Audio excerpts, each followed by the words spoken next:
Você por acaso é daquelas pessoas que morrem de ciúmes? Para você que não me conhece, meu nome é Thomas Serrini, eu sou poeta, escritor, psicanalista e aqui nesse perfil eu falo sobre relacionamento todos os dias. Se você se interessa por esse tipo de conteúdo, por favor, já me siga por aqui. Bom, vamos falar dos ciúmes. Que tema maravilhoso para a gente falar quando o assunto é relacionamento. Muitas vezes porque ciúmes são grandes causas e razões para brigas, para discussões e para sofrimento por parte de pessoas que estão dentro de relações. Para isso, eu vou invocar uma autora da psicanálise chamada Melanie Klein, que pôde discorrer com bastante detalhe sobre diversos assuntos envolvendo a psicanálise, diversos conceitos envolvendo o psiquismo humano, mas ela também se dedicou em sua vida a tratar dessa questão maravilhosa chamada ciúmes. Então, nesse vídeo eu vou tentar esclarecer um pouco mais do porquê que você sente ciúmes, né? Do porquê, qual é a origem, qual é a razão, qual é a causa, qual é a circunstância que te faz se sentir assim. Que tu não pode simplesmente lidar com o fato da pessoa, sei lá, ir sair, ir ver os amigos, e tomar uma com alguém, ou você tem ciúmes do trabalho, ou você tem ciúmes da pessoa da família, ou você tem ciúmes, enfim, de tudo que acontece na vida daquela pessoa que você ama. Para começar, a gente precisa fazer uma diferenciação, tá? Aqui, ó, nós temos a inveja, tá? Inveja tá aqui, ó. E aqui nós temos os ciúmes. Não são coisas iguais, tá bom? Eu não vou tratar de inveja nesse vídeo, vou tratar apenas de ciúmes.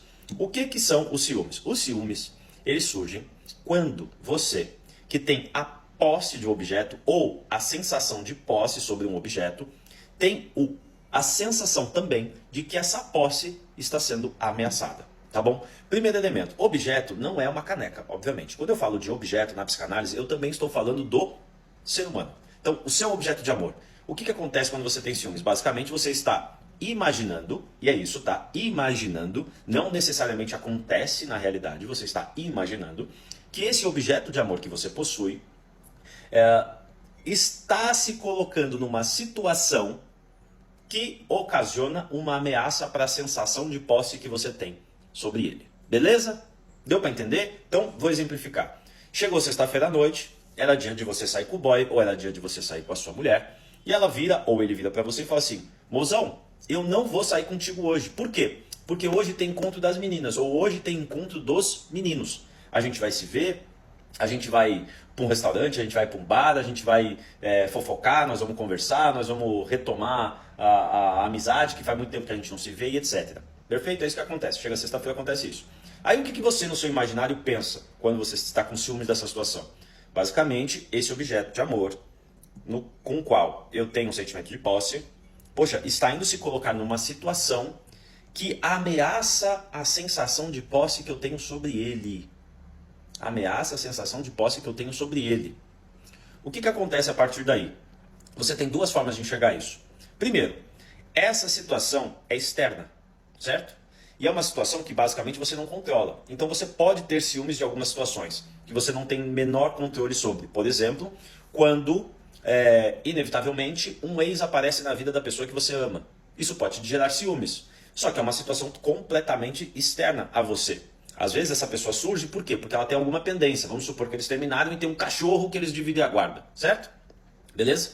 Agora, tem sensações que partem única e exclusivamente do seu ser, né? Que não tem necessariamente a ver com a situação externa que a pessoa se inseriu, perfeito? Porque pensa comigo, esse rolê de sexta-feira pode ser um rolê só com amigos, pode ser um rolê que é na casa dos amigos, pode ser um rolê que não gere nenhuma ameaça necessariamente à sensação de posse que você tem sobre esse objeto, mas mesmo assim você sente ciúmes.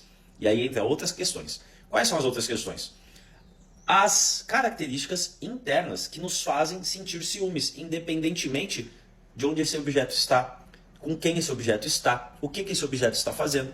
Independe. Você sente ciúmes. Você sente ameaça em relação à sensação de posse que você tem sobre aquilo. Você sente ameaça em relação à sensação de preservação que você tem sobre aquilo. Porque ciúmes também é isso.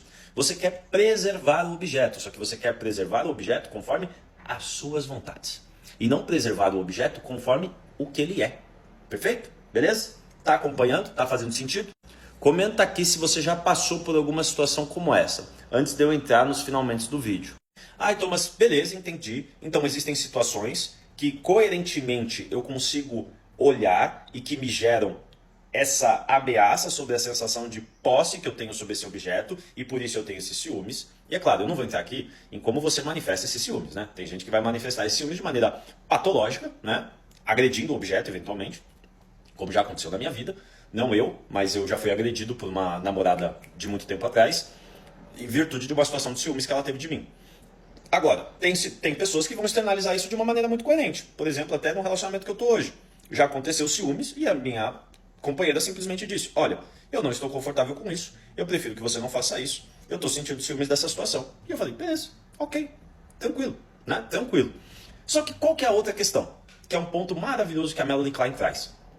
Quando a gente sente um ciúmes, basicamente envolvendo todas as situações que esse objeto se coloca, por exemplo, ciúmes do objeto de amor, envolvendo com a própria mãe, com o próprio pai, ele sai com os irmãos, ele sai com a família, sei lá, qualquer coisa que ameace a sua posse. É basicamente um problema que você tem, não é um problema, mas é basicamente um processo pelo qual você passou, que te dificultou entender que todo objeto de amor também é um objeto de ódio. Que todo objeto que você ama, que todo objeto que te faz bem, que todo objeto que te traz felicidade, te traz alegria, também é um objeto que vai te trazer frustrações, também é um objeto que vai te trazer raiva, também é um objeto que vai te trazer, como eu mencionei, ódio. Por quê? Porque na visão da psicanálise, e isso se entende de maneira tranquila, com base na realidade, o amor é ambivalente. Né? E se o amor é ambivalente, e nós temos essa clareza de que aquilo que nós amamos é aquilo que nós odiamos ao mesmo tempo, certo? Tanto que o contrário do amor seria a indiferença e não o ódio caminha lado a lado com o amor. O que nós temos? Se eu tenho esse objeto de amor, eu tenho certeza, eu tenho clareza, eu tenho tranquilamente constituído na minha cabeça de que ele também vai me dar raiva, ele também vai me gerar frustração, ele também vai me machucar. O que acontece, é normal dentro do meu relacionamento. É claro, eu já tive raiva da pessoa que eu amo, né? Eu já tive ódio da pessoa que eu amo, é fato, é normal. A gente tem ódio dos nossos pais, né? Quem nunca, né? Filho rebelde, mandou o pai para aquele lugar, queria matar o pai, queria que o pai sumisse, queria que o pai desaparecesse e tudo mais. Normal, por quê? Porque nós amamos. Se você tem esse processo, como é que eu posso dizer? Constituído de uma maneira saudável, você lida com ciúmes de uma maneira mais tranquila. Agora, se você não tem esse processo constituído de maneira saudável e você espera que o seu objeto de amor não vá te gerar nenhuma frustração, quando rola essa ameaça, essa sensação de perda, essa possibilidade da preservação que você constituiu como ideal não acontecer, bicho, tu entra numa situação de ciúmes. Eu não vou usar o termo doentio, mas um ciúmes desproporcional. Então sim, não saber que o objeto de amor também é um objeto que vai te gerar frustração, dor, feridas e ódio, prejudica em muito você elaborar esse processo de ciúme.